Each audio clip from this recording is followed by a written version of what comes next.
ในบ้านไม้หลังเล็กบนภูเขาสูงแสงแดดอ่อนๆยามสายส่องลอดผ่านหน้าต่างไม้แม่มดน้อยนั่งเคียงข้างคุณแม่ที่กำลังสอนเวทมนต์ให้เธอเหมือนเช่นทุกๆวันดวงตาเล็กๆของแม่มดน้อยเป็นประกายเต็มไปด้วยความอยากรู้เมื่อการเรียนรู้เวทมนต์จบลงในวันนั้นคุณแม่ยื่นหนังสือเวทมนต์โบราณเล่มนั้นก่อนจะส่งให้แม่มดน้อยด้วยรอยยิ้มอ่อนโยนปกหนังสือเวทมนต์ซีดจางเพราะผ่านการสืบทอดและถูกใช้งานมายาวนาน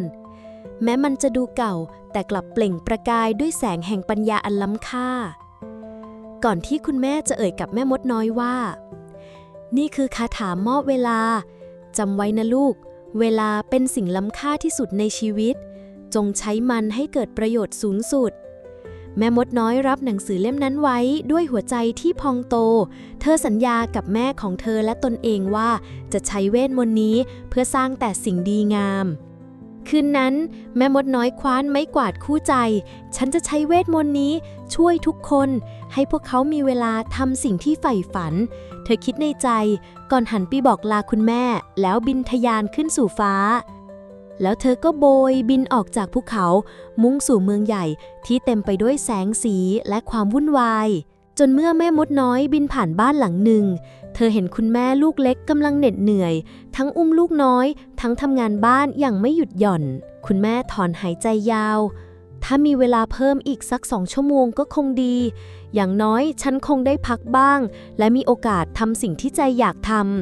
แม่มดน้อยยิ้มบางๆก่อนสะบัดคาถาไร้เวทมนต์ทันใดนั้นเวลา2 ชั่วโมงก็ถูกส่งมอบให้คุณแม่ลูกเล็กทันทีเมื่อมีเวลามากขึ้นคุณแม่ก็ได้เล่นกับลูกอย่างเต็มที่และยังมีโอกาสทำสิ่งต่างๆที่เธอเฝ้าอยากทำมานาน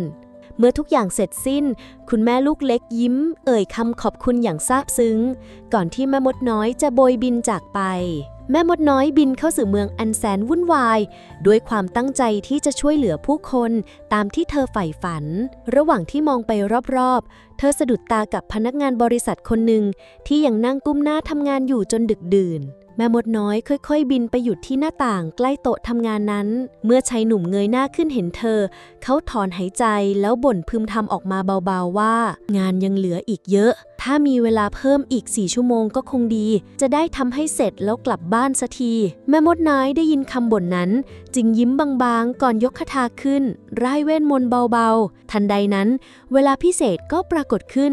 ชายหนุ่มเบิกตากว้างด้วยความดีใจ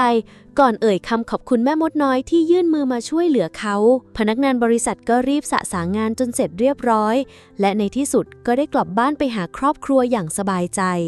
แม่มดน้อยค่อยๆบินออกไปไม่ไกลมักเธอสังเกตเห็นตึกหลังหนึ่งกำลังลุกไหม้ใหญ่กลางใจเมืองเสียงวอรถดับเพลิงดังก้องเมืองทั้งเมืองสว่างวาบด้วยเปลวเพลิงจากตึกใหญ่แม่มดน้อยรีบบินไปที่เกิดเหตุทันทีนักดับเพลิงพุ่งเข้าไปยังตึกที่กำลังลุกไหม้ควันหนาทึบปกคลุมไปทั่วท่ามกลางเสียงร้องขอความช่วยเหลือพวกเขาทุ่มสุดกำลังใช้น้ำและอุปกรณ์ทุกอย่างที่มีเพื่อพยายามดับเพลิงให้ทันเวลาขณะที่นักดับเพลิงกำลังปฏิบัติหน้าที่เขาเหลือบเห็นแม่มดน้อยบินตรงเข้ามาเขาจึงเอ่ยกับเธอว่าตอนนี้เวลาเหลือไม่มากแล้วที่จะช่วยคนที่ติดอยู่ข้างในถ้ามีเวลาเพิ่มอีก6 ชั่วโมงฉันจะช่วยทุกคนออกมาได้อย่างปลอดภัยแม่มดน้อยได้ยินดังนั้นจึงยกคาถาขึ้นร่ายเวทมนต์มอบเวลาเพิ่มให้นักดับเพลิงคนนั้นทันทีไม่นานเพลิงก็ถูกควบคุมควันหนาทึบค่อยๆจางหายนักดับเพลิงพาผู้คนออกมาได้ปลอดภัยทุกคนรอดพ้นจากอันตรายด้วยความโล่งอกคืนนั้นแม่มดน้อยยังคงบินไปช่วยเหลือผู้คนมากมายระหว่างทางเธอได้ยินเสียงวุ่นวายดังมาจากโรงพยาบาล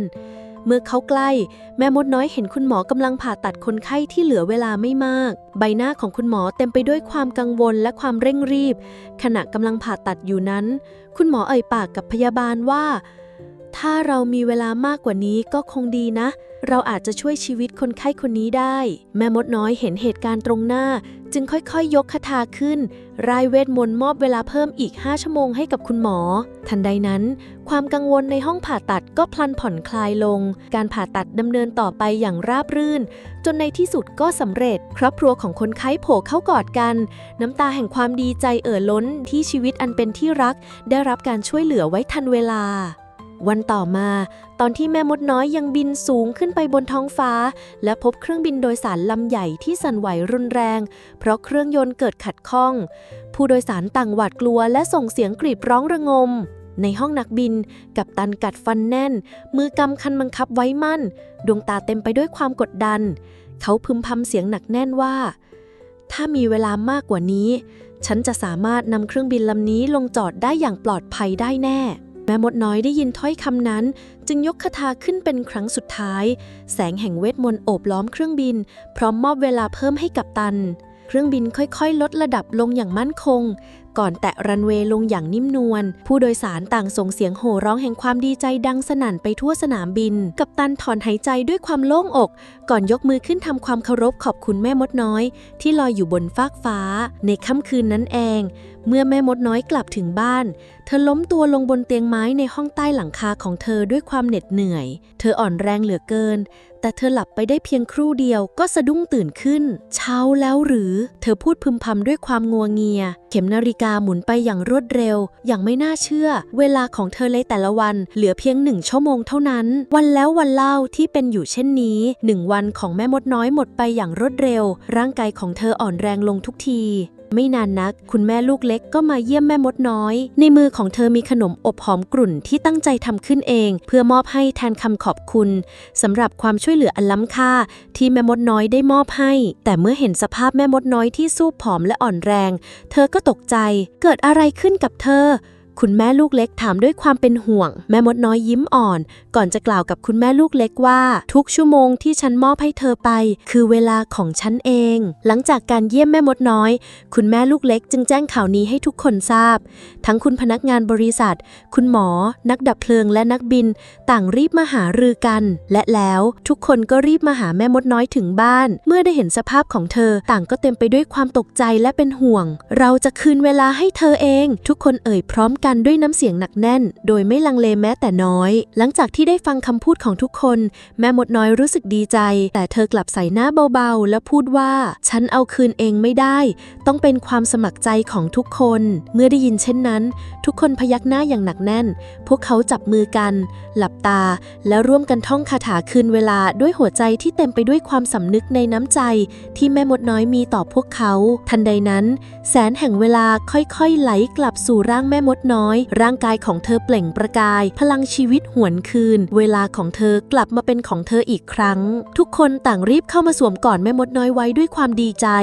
พวกเขาต่างโล่งใจที่เธอปลอดภัยและยินดีที่ได้เห็นเวลาและพลังชีวิตของเธอหวนคืนมาอีกครั้งถึงตอนนี้แม่มดน้อยหวนนึกถึงคำสอนของคุณแม่ที่ว่าเวลาเป็นสิ่งสำคัญจงใช้มันให้เกิดประโยชน์สูงสุดนะลูกและบัดนี้เธอได้เข้าใจแล้วว่าเวทมนต์ที่แท้จริงคือการใช้เวลาอย่างมีคุณค่าไม่ใช่เพียงคาถาที่มอบเวลาได้แต่มันคือการแบ่งปันเวลาเพื่อสร้างความสุขให้แก่กันและกันจากวันนั้นแม่มดน้อยเธอก็ยังคงที่จะขี่ไม้กวาดบินไปที่เมืองเพื่อช่วยเหลือผู้คนด้วยเวทมนต์เพื่อสร้างความดีอยู่เสมอ